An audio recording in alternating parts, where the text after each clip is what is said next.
pauvreté, chasteté, obéissance. Est-ce que ces conseils évangéliques ne vont pas à l'encontre finalement des désirs les plus profonds de l'homme, qui sont une vie abondante, d'avoir les moyens de vivre d'une manière agréable, de pouvoir jouir de la vie et aussi de pouvoir jouir de notre liberté. Alors, qu'est-ce que cela signifie? Qu'est-ce que cela signifie si l'Évangile, si la loi de Dieu est faite pour notre bonheur, pourquoi va-t-elle à l'encontre de ces désirs vitaux finalement, qui fondent le dynamisme de l'homme aussi, à travers ces désirs? Alors, aujourd'hui, peut-être nous allons approfondir la pauvreté. La pauvreté qui est vraiment une des béatitudes. On voit bien comment les béatitudes vont complètement à l'encontre de tous ces désirs humains, de tous ces désirs suscités par le dynamisme de la vie en nous, et donc celui de la pauvreté, la béatitude de la pauvreté qui résume toutes les autres béatitudes. Bienheureux les pauvres dans l'esprit, car le royaume de Dieu est à eux. C'est-à-dire que là, Jésus nous dit qu'il y a une plénitude qui est donnée à travers l'accueil de la pauvreté et de l'appauvrissement, de l'anava. L'anava, les anawim, c'était vraiment ceux qui sont laissés dépouiller par le Seigneur, par la vie, mais à travers lesquels, je dirais, Dieu va pouvoir faire passer toute sa grâce et toute sa force et toute sa puissance. Parce qu'en fait, il faut être dépouillé de soi, vide de soi, pour que Dieu puisse venir prendre en nous toute la place. Sinon, nous sommes pleins de nous-mêmes, et finalement, quelqu'un qui est plein de lui-même, c'est insupportable pour les autres. Et cette béatitude de la pauvreté est vraiment un chemin pour nous. Et c'est un chemin de joie. Je me souviens quand j'étais enfant, j'étais fascinée par un livre, un joli livre. En ce temps-là, nous n'avions pas beaucoup de livres, donc c'était précieux. Et ça s'appelait « Pauvre mais heureux ». Et c'était l'histoire d'un homme qui, tout au long de son chemin,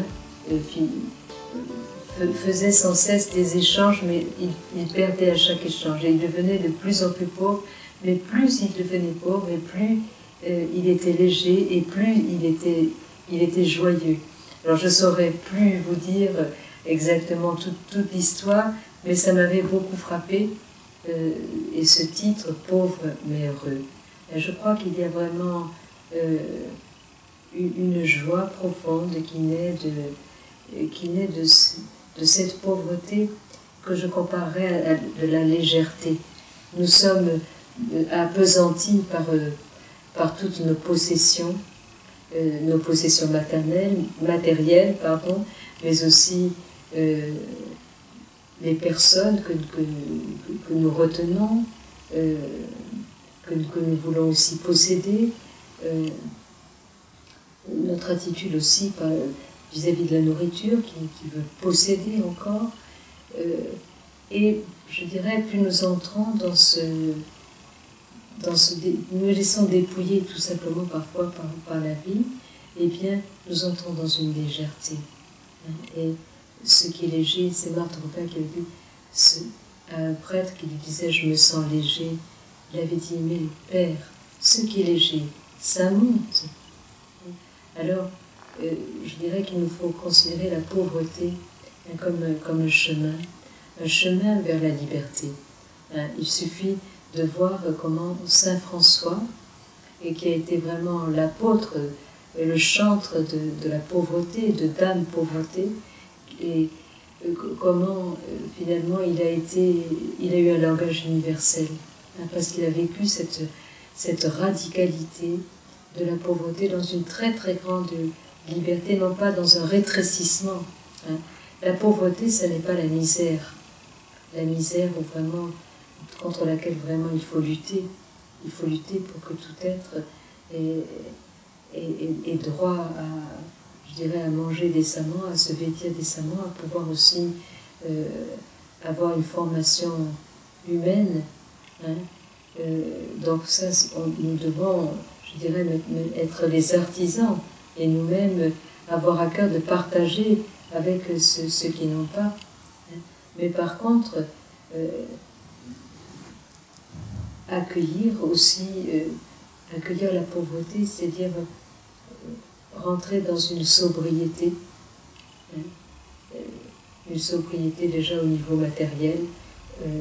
Peut-être nous avons à faire le tri dans nos affaires. Hein, parfois, c'est à travers des gestes un peu symboliques où nous allons physiquement nettoyer nos maisons, nous débarrasser de ce qui est en trop, de ce qu'on n'utilise pas. Ce sont des petits moyens en fait qui nous communiquent des grâces spirituelles et qui nous rendent plus légers.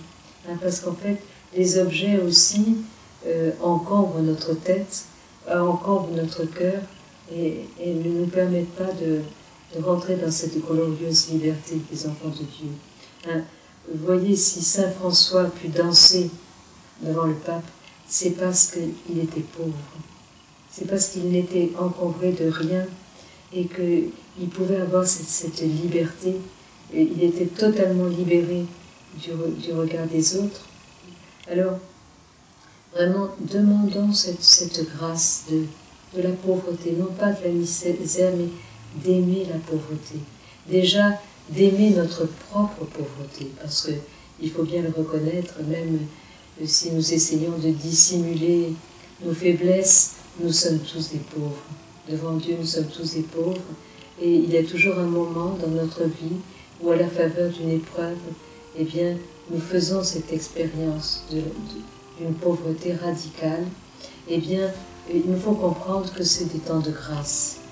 Que c'est des temps de grâce et qu'il y a vraiment un bonheur à se sentir tout pauvre pour que notre seule richesse, ce soit le Christ, ce soit l'amour du Père, ce soit cette présence du Saint-Esprit qui nous habite, qui nous rend légers, qui nous donne envie de danser et qui nous font goûter une liberté extraordinaire. Alors, essayons de regarder par-delà les apparences. Ne nous arrêtons pas aux apparences, mais regardons au-delà des apparences et sachons voir que la richesse que nous communique le Seigneur à travers l'acceptation de ce chemin d'appauvrissement de nous-mêmes, d'appauvrissement donc de nos possessions, afin que vraiment nous ayons cette vie en abondance. Parce que le Seigneur veut nous combler de ses richesses, comme dit Saint Paul, afin que nous te bénissons, Seigneur, toi qui nous combles de toutes sortes de choses, de grâce, afin que nous possédions en abondance de quoi satisfaire à tous nos besoins et que nous ayons encore en abondance pour toute nécessité. C'est-à-dire, la pauvreté, ça ne veut pas dire vivre misérablement, ça veut dire aussi accepter de partager avec ceux qui ont faim, avec ceux qui sont seuls, que personne ne visite, donner aussi de notre temps. Et cette notion de partage et d'être nous-mêmes la providence pour les autres en faisant confiance que Dieu nous rendra au centuple.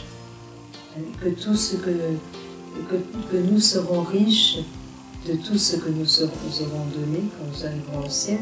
Et déjà sur cette terre, nous aurons cette joie d'avoir été les instruments du Seigneur pour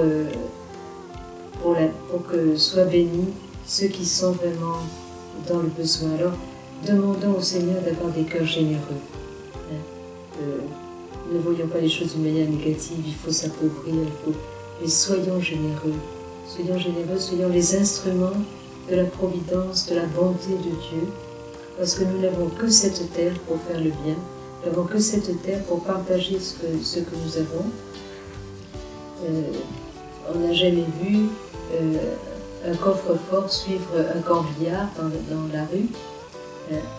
Donc nos richesses ne nous survivront pas, alors partageons-les. Aimons ce partage et vraiment soyons les fils et les filles du Seigneur Tout-Puissant.